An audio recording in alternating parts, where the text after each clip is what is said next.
유대인 랍비 가운데 해롤드 쿠스너라는 분이 계십니다. 이분이 쓴 세계적인 베스트셀러 가운데 왜 착한 사람들에게 나쁜 일이 일어날까?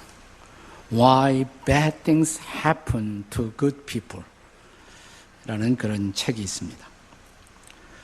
경건하고 존경받는 유대인 랍비였던 그에게 아론이라는 아들이 태어났습니다.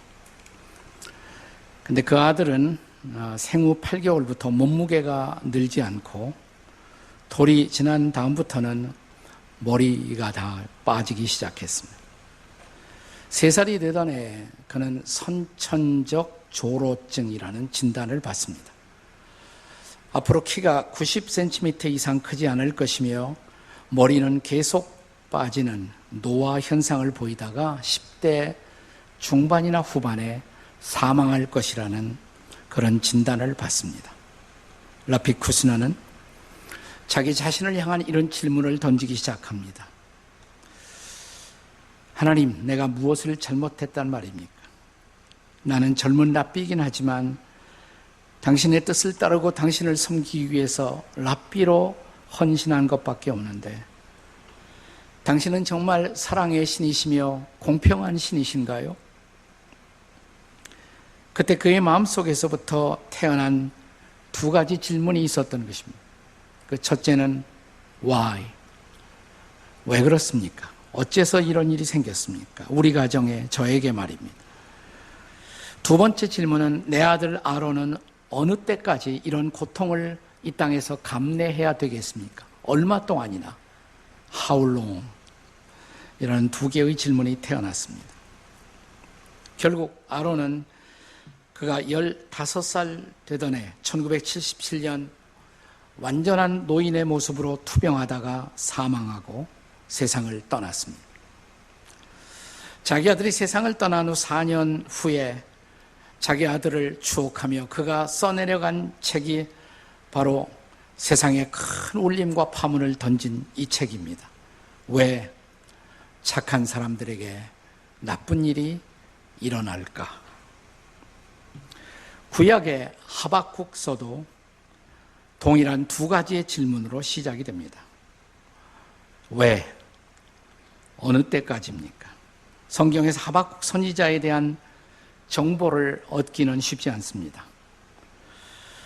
그가 주전 600년 전후에서 BC 600년 전후에서 당시에 강대국이었던 아시리아, 아수르가 멸망하고 신흥 강대국 바빌로니아 혹은 갈대아라고 불리워지는 이런 제국이 일어나기 시작하면서부터 이 바벨론의 왕이었던 느부갓네살이 유대 나라 바로 이웃이었던 애굽 땅을 정복한 후에 유대를 향한 침략을 시작합니다. 자기의 조국의 운명이 기울어져 가고 있었던 그때 선지자였고 그리고 아마도 제사장이었을 하박국. 이 하박국서에 보면 기도, 찬양, 성전 이런 단어가 나오는 것으로 미루어서 그는 선지자이면서 제사장이 아니었을까 생각이 됩니다. 이 사람에 관한 자세한 내용은 알 수 없지만 하박국이라는 이름의 뜻은 우리가 아침 제대로 안 하시고 오신 분은 하박국보다는 호박죽에 훨씬 더 관심이 많으실 거예요. 그런데 하박국이라는 말의 뜻이 포옹한다 이런 뜻이에요. embrace, 포옹한다, 씨름한다. 한마디로 그는 시대의 아픔을 끌어안고 씨름하던 그런 지도자였습니다. 그런데 자기 조국의 운명이 기울어가고 자기 주변의 이웃들의 삶이 무너져가는 참담한 광경을 바라보면서 그가 물었던 이 2가지 질문. 그 첫째는 왜 이런 일이 생기고 있습니까? Why? 어째서? 3절의 말씀입니다. 같이 읽겠습니다. 3절 같이 읽습니다. 시작. 어찌하여 내게 죄악을 보게 하시며 패역을 눈으로 보게 하시나이까? 겁탈과 강포가 내 앞에 있고 변론과 분쟁이 일어났나이다. 어찌하여란 단어로 시작하죠. Why? 어찌하여?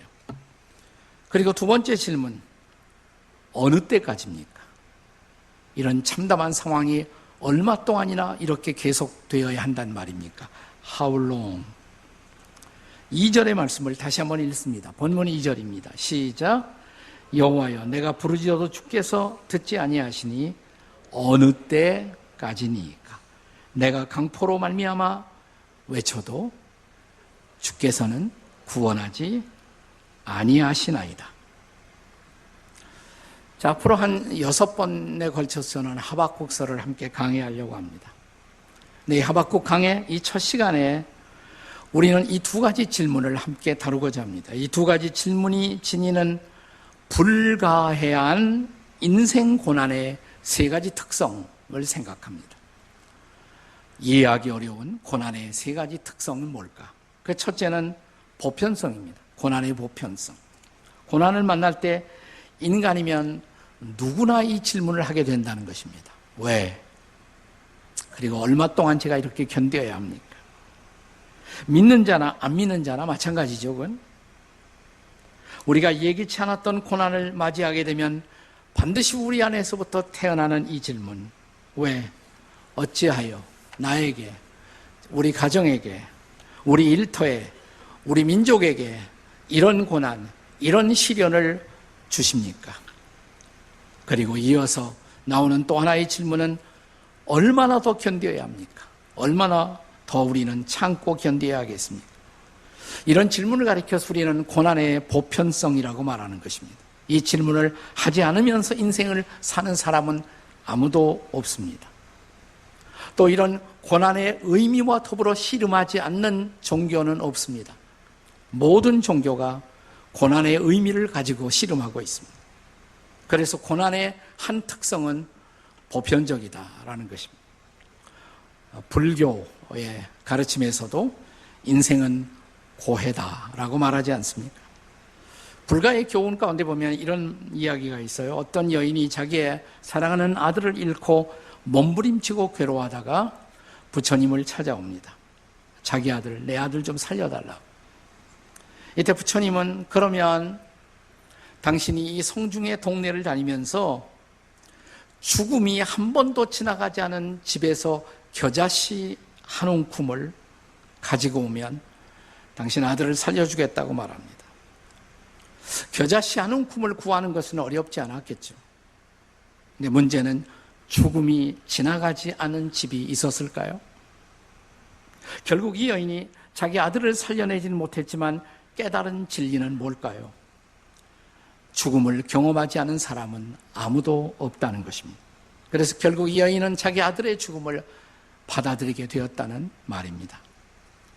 우리가 성경에도 보면, 성경에도 히브리서 9장 27절에 한번 같이 읽을까요? 시작. 한 번 죽는 것은 사람에게 정해진 것이요 그 후에는 심판이 있으리. 옛날 번역에는 한 번 죽는 것은 정해진 이치다라고 번역을 했습니다. 성경도 죽음은 피할 수 없다고 가르칩니다. 뿐만이 아니라 야고보서 1장 2절에 보면 이런 말씀이 있죠. 야고보서 1장 2절 같이 읽습니다. 시작. 내 형제들아 여러 가지 시험을 만나거든 온전히 기쁘게 여기라. 인생에는 여러 가지 시험이 있다는 것입니다. 온갖 유형의 시험. 본래 원문에는 온갖 색깔이라고 그랬어요. 형형색색의 시험들이 인생의 길에 있다는 것입니다. 이 시험은 피할 수가 없다는 것입니다. 그런데 여러분, 이런 성경의 가르침과 불가의 가르침, 불교의 가르침에 다른 것이 좀 있다는 거 아세요? 자, 고난이 있다, 시련이 있다, 피할 수 없다, 보편적이다, 이건 마찬가지예요. 그런데 성경은 이런 고난 혹은 이런 죽음, 이런 시련을 그냥 받아만 들이라고 말하지 않는다는 것입니다. 우리가 방금 읽었던 야고보서 1장에서는 자, 여러 가지 시험이 올 때 뭐 하라고 그랬습니까? 네? 벌써 잊어잡수셨습니까? 조그맣게 한 말씀인데. 온전히 기쁘게 여기라 그랬어요. 이런 걸 가르치는 것은 성경밖에 없어요. 시련이 올 때, 시험이 올 때 기쁘게 여기라는 것입니다. 아니, 시련이 오는데, 고난이 오는데 알 수도 없는 이 사건이 생겼는데 어떻게 기뻐할 수가 있겠어요? 근데 야고보서 1장을 계속 읽어 내려가면 1장 4절이 이렇게 기록합니다. 너희로, 한번 같이 읽어요. 시작. 너희로 온전하고 구비하여 조금도 부족함이 없게 하려 함이라. 다시 말하면 우리가 이해할 수 없는 고난 혹은 시련에도 적극적인 뜻이 있다는 것입니다. 그리고 하나님이 허용하신 시련, 고난은 궁극적으로 우리를 온전하게 한다. 우리를 유익하게 한다는 것입니다. 그러므로 죽음까지도 결국은 하나님의 뜻 가운데 우리의 유익을 위해서 허용된다는 것입니다. 이게 다른 거예요. 이게 다른 거예요. 그러니까 고난이 있다, 시련이 있다. 이건 모든 종교가 가르치지만 고난을 보는 성경의 시각은 결코 염세주의가 아닙니다. 피할 수 없으니까 할 수 없이 받아들여라. 이거 아니라는 것입니다. 기독교는 끝까지 인생을 긍정합니다. 심지어 죽음에도 의미가 있다고 가르칩니다. 고난의 가치조차도, 죽음의 가치조차도 긍정하는 낙관주의가 성경의 가르침인 것입니다. 그러나 고난은 모든 사람이 경험한다. 이 보편성만은 함께 우리가 동의한다는 것입니다. 여기 고난의 보편성이 있습니다. 자, 이 고난의 또 하나의 특성, 불가해한 고난의 두 번째 특성은 모호성입니다. 모호성. 잘 모른다 이 말이에요. 모호하다. 고난의 이유에 관한 한 거기는 모호성이 존재하고 있다는 것입니다. 어떤 철학자도, 그리고 어떤 신학자도, 어떤 종교도 이 문제에 관해서 속 시원한 해답과 고난의 이유를 제공해 주지는 못하고 있습니다. 아마도 이런 해답과 이유가 주어졌다면 사람들은 더 이상 이 질문을 하지 않을 것입니다. 근데 오늘날도 계속되고 있는 질문, 왜? 어째서요? 얼마나 이 고난을 견뎌야 합니까? 이 질문이 계속되고 있다는 사실 자체가 이 고난의 이유가 해명되지 않았다는 것입니다. 자, 심지어는 성경도 고난에 관한 한 직접적인 해답을 가르치지 않습니다. 상당한 부분 성경도 침묵을 지키고 있습니다. 여러분, 성경에서 고난에 대해서 기록하고 있는 가장 유명한 책, 그러면 어떤 책이에요? 네? 욥기죠. 맞습니다. 욥기. 욥기 읽어보셨습니까? 읽고 난 소감이 뭐예요? 아, 이래서 고난은 인생의 장에서 일어나고 있구나 라는 해답을 얻으셨나요? 뭐 그랬으면 좋겠는데 욥기는 그렇게 간단한 책이 아니에요. 끝까지 읽어도 아직도 무르이 남는 책, 그게 아마 욥기입니다. 그런데 욥이 이런 고난을 당하고 있는 이유를 안다고 주장한 사람들이 욥기에 나와요. 세 사람. 욥의 세 친구. 이 세 친구만은 고난의 이유를 알고 있다라고 주장합니다. 욥, 네가 괜히 이런 어려움 당하는 거 아니야. 네가 잘 생각해봐. 네가 잘못한 게 있을 거야. 그 죄를 회개하면 돼. 다시 말하면 그들은 고난에 대한 인과론을 가지고 친구 욥을 찾아와서 위로하기는커녕 그의 마음을 더 무겁게 만들고 있었던 것입니다. 원인은 반드시 결과를 가져온다. 이걸 인과론이라고 그래요. 인과론이 맞을 수도 있어요. 성경에도 인과론적 가르침이 있습니다. 심는 대로 거두리라 뭐 이런 거. 그러나 성경은 반드시 인과론을 따르지 않습니다.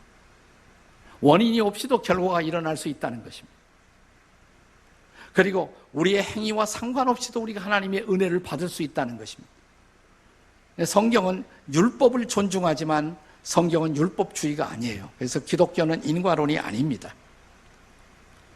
자, 하나님이 욥의 세 친구를 그래서 네가 네 친구의 문제를 잘 진단했다 이렇게 칭찬하십니까?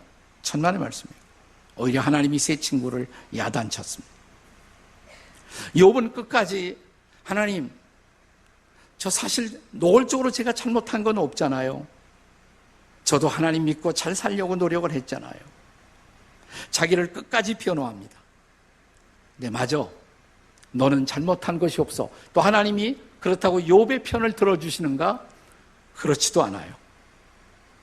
자, 그럼 하나님은 뭐라고 말씀하실까요? 여기 하나님의 말씀이 있습니다. 욥기 38편 4절입니다. 우리 다 같이 읽겠습니다. 욥기 38편 4절 다 같이 시작.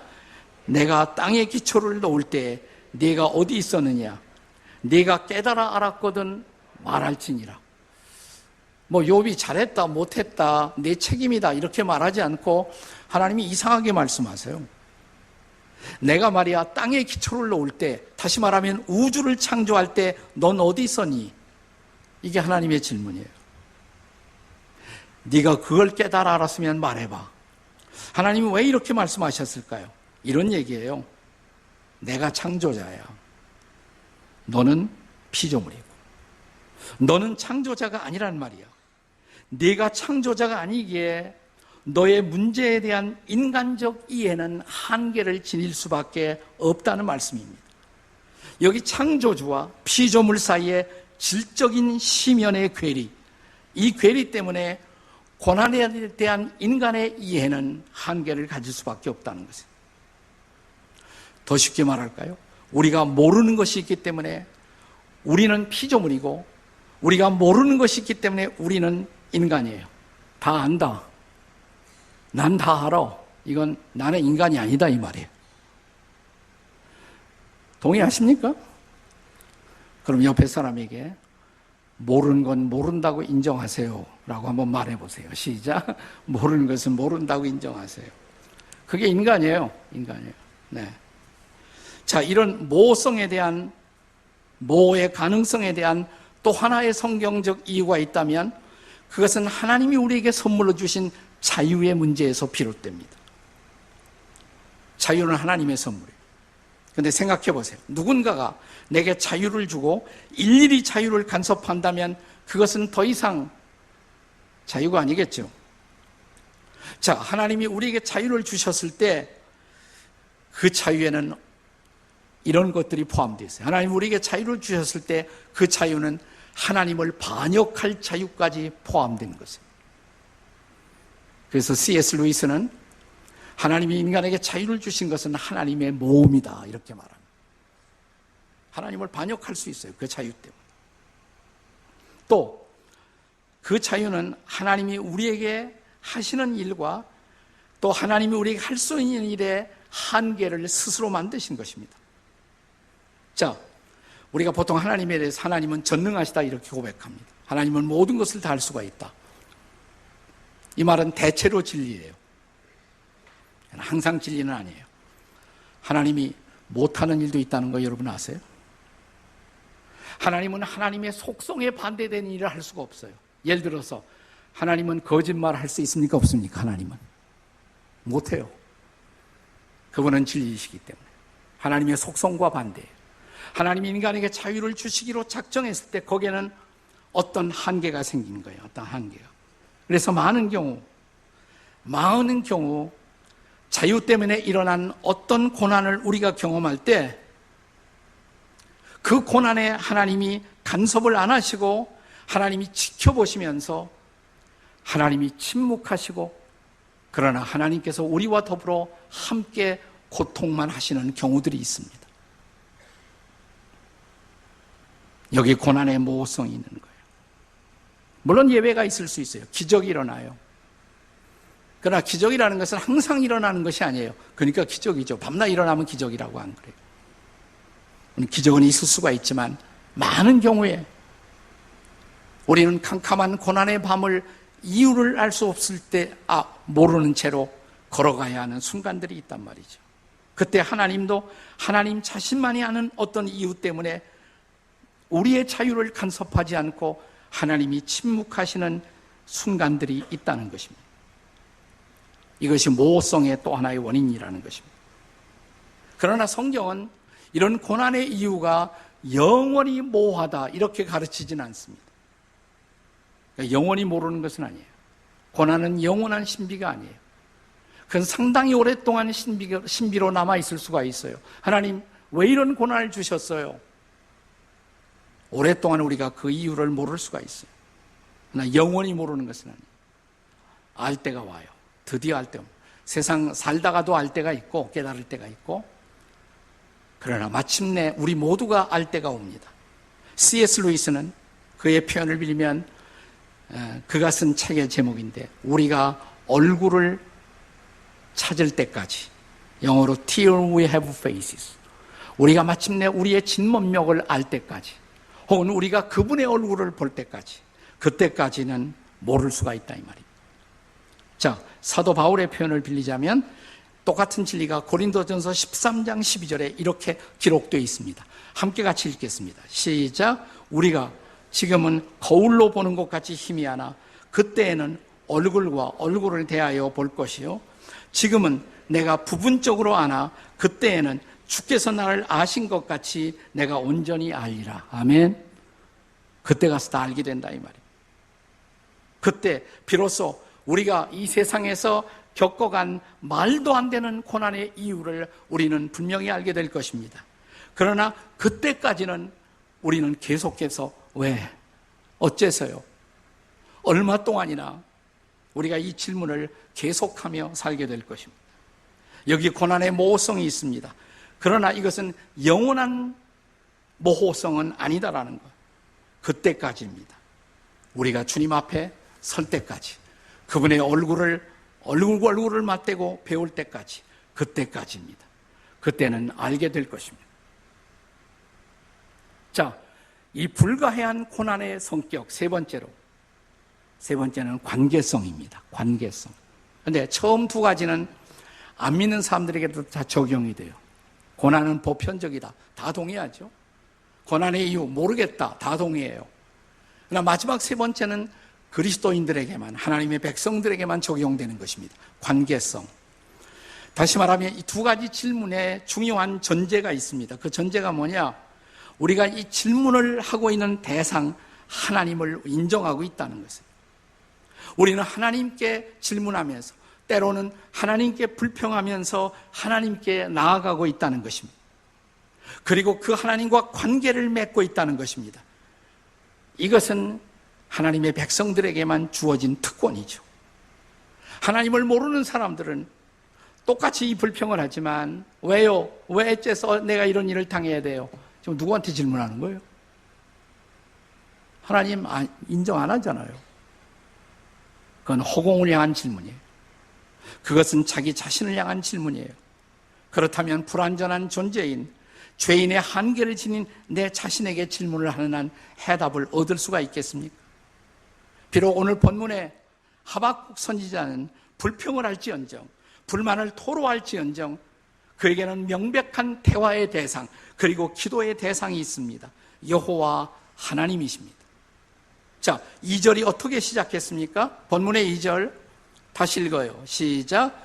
여호와여, 내가 부르짖어도 주께서 듣지 아니하시니 어느 때까지리까? 네, 여호와여, 여호와여 이렇게 불렀어요. 내가 부르짖어도 주께서 듣지 아니하시나이다. 언제까지입니까? 내가 강포로 말미암아 외쳐도 주께서는 지금 침묵하고 계십니다. 그런데 대상이 있어요. 그래, 대상이. 묻고 있는 질문의 대상. 하나님을 인정하고 하나님께 불평하고 하나님께 묻는 것입니다. 3절에는 그 당시 유대 민족이 경험하고 있었던 죄악의 리스트가 기록됩니다. 패역함, 겁탈, 강포, 이런 불의한 폭력, 부당한 폭력. 4절에는 율법이 사라진 상황, 법질서가 사라진 상황, 정의의 왜곡. 지금 유대 땅 안에 그 백성들이 이런 죄악을 저지르고 있었고 무질서가 창궐하고 있었고 도덕적인 부패가 있었다는 것입니다. 그리고 바깥으로는 지금 바벨론의 침략이 시작되고 있고 내후 외환의 위기 앞에서 이 질문을 하는 것입니다. 이때 하나님이 부분적으로 대답을 하십니다. 지금 유대 민족을 향해서 일어나고 있는 이런 위기, 이런 고난, 이런 시련의 한 원인을 하나님이 어떻게 다루실 것을 예언하십니다. 그것이 6절의 말씀입니다. 6절 같이 읽겠습니다. 시작. 보라, 내가 사납고 성급한 백성, 그 땅이 넓은 곳으로 다니며 자기의 소유가 아닌 거처들을 점령하는 갈대아 사람을 일으켰나니. 그러니까 이 땅의 무질서, 이 땅의 무법함, 이 땅의 부패함, 이것을 다루기 위해서 내가 저 갈대아 사람을 일으켰다는 거예요. 바벨로니아 사람들. 그래서 그들이 오고 있다는 것입니다. 그런데 갈대아 사람들은 하나님도 모르는 사람들이잖아요. 하나님을 모르는 사람들을 일으켜서 하나님의 백성들을 하나님이 지금 책망하는 도구로 삼고 있는 것이에요. 왜 하필이면 우리보다 더 악질을 일으켜서 우리를 책망하시나요? 그 대답은 다음 시간에 계속되겠습니다. 하지만 우리가 C.S. 루이스의 책에서 우리는 한 대답을 얻습니다. 우리가 얼굴을 찾을 때까지 이 책을 보면 쉬운 책은 아니에요, 이 책이. 네. 그러나 아주 의미심장한 책입니다. 고난의 문제를 심도 있게 묵상하려는 분들은 한번 도전해서 읽어볼 만한 책, 우리가 얼굴을 찾을 때까지. 이 책의 주인공이 나와요. 오루알이라는 공주가 나옵니다. 나중에 왕녀가 되어서 다스리게 됩니다. 근데 그녀는 동생이 있었는데 동생은 너무 예쁘게 생겼어요. 동생과 달리 그녀는 추한 얼굴을 가지고 있었기 때문에 늘 열등감을 가지고 자랐고 어느 때부터인가 그녀는 베일을 쓰기 시작합니다. 얼굴을 베일로 가리고 다녀요. 그러나 그녀가 타인들을 향해서 자기의 얼굴을 가리웠을 때 그는 자기 자신을 향해서도 얼굴을 가리운고 그리고 계속 고민합니다. 불평합니다. 내가 왜 이렇게 살아야 하느냐고. 나는 왜 이렇게 태어나느냐고. 근데 마침내 어느 날 그 뉴스가 복음이 제시되는 거예요. 그가 거기서는 이제 신들인데 신들을 향하여 항변하고 대답을 기다리는 어느 날 어느 과정 속에서 자기 자신을 직면하기로 결심합니다. 그리고 베일을 벗습니다. 그 순간 놀라운 일이 나와요. 이런 모든 고난의 배후에 그를 지켜보고 있던 거룩한 존재와 신성과의 만남이 일어나는 것입니다. 이 책의 마지막 페이지에서 루이스는 오루알이라는 여인의 고백을 통해서 이 고난의 문제에 대한 불가해한 고난의 문제에 대한 하나님의 대답 혹은 성경의 대답을 제시합니다. 거의 마지막 책에 나오는 얘기예요. 이렇게 말합니다. 오루알의 고백. 주여, 이제는 당신이 왜 대답하고 계시지 않았는지 압니다. 그 다음에 중요한 말이 나와요. 당신 자신이 대답이십니다. 당신 자신이 대답이십니다. 저의 모든 질문은 당신의 얼굴 앞에서 사라집니다. 제가 다른 무슨 대답을 들은들 만족하겠습니까? 다 말뿐입니다. 그러나 이제는 말 대신 당신을 바라봅니다. 두려움이 없이 당신을 바라봅니다. 자, 여기 고난 중에서 다가오시는 하나님과의 만남, 그리고 그분과의 관계 속에서 마침내 그녀는 해답을 찾는 것입니다. 이 하나님과의 관계 속에서만 마지막 궁극적 해답이 우리를 기다리고 있다는 것입니다. 그래서 하박국은 어찌하여 또 언제까지니까 라는 이런 비극적인 질문으로 시작되지만 하박국의 마지막은 찬양이에요. 이 질문을 넘어서서 그는 하나님을 찬양하는 자로 소개됩니다. 어떻게 이 모든 고난을 넘어서서 마침내 하나님을 찬양하게 될까요? 그 대답을 알기 위해서는 앞으로 6주 동안 꼭 살아계셔야 합니다. 우리 마지막 장에서 그 대답을 다 얻게 될 것입니다. 나 중요한 것은 이것입니다. 오늘 나를 둘러싸고 있는 이 고난의 밤중에서도 중요한 것은 하나님 앞에 나오시겠습니까? 불평하더라도 하나님 앞에 나와서 불평하세요. 그리고 이제 고난의 원인에 대해서 너무 다투지 마시고 다투봤자 소용없어요. 하나님을 한번 예배해 보시죠. 그분을 바라보시죠. 고난을 바라보는 것이 아니라 하나님을 바라보세요. 그를 예배하는 자가 되십시오. 하박국처럼. 그때 우리는 비로소 고난의 밤을 지나는 새벽의 여명을 보게 될 것입니다. 이 희망을 붙잡는 저와 여러분이 되시기를 주의 이름으로 축원합니다.